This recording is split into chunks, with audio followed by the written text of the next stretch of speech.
नई सरकार का गठन हो गया। मुख्यमंत्री ने 10वीं बार शपथ भी ले ली, लेकिन अब विभाग के बंटवारा होते ही पदभार का कार्यक्रम भी शुरू हो गया है। जहां गया पंचायती राज विभाग से उपेंद्र कुशवाहा के बेटे दीपक प्रकाश ने पंचायती राज विभाग का पदभार ग्रहण किया। जिम्मेदारी उन्होंने ली। कहा कि नीतीश जी को और प्रधानमंत्री नरेंद्र मोदी को हम तहे दिल से धन्यवाद देते हैं कि इतनी बड़ी जिम्मेदारी उन्होंने मुझे दी है। दीपक प्रकाश ने क्या कहा पहले आपको सुनाते हैं, उसके बाद दीपक प्रकाश और किस वजह से चर्चा में बने हुए हैं ये भी आपको बताएंगे, लेकिन उससे पहले जरा आप ये बयान सुनिए।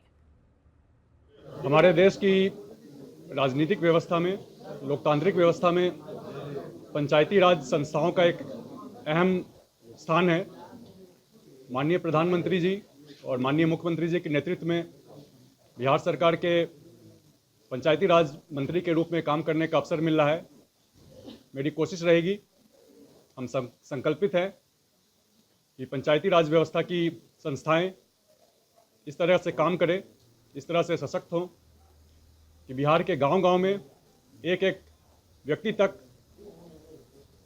ये लोकतांत्रिक व्यवस्था है इसकी शक्ति पहुंचे, एक एक व्यक्ति राजनीतिक भागीदारी में हिस्सेदार बने।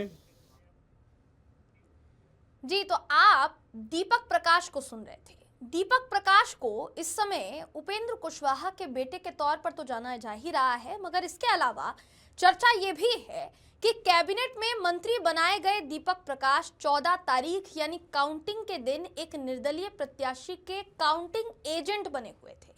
शाहबाद इलाके के एक विधानसभा क्षेत्र में वो एक निर्दलीय प्रत्याशी के लिए मतगणना अभिकर्ता बने थे।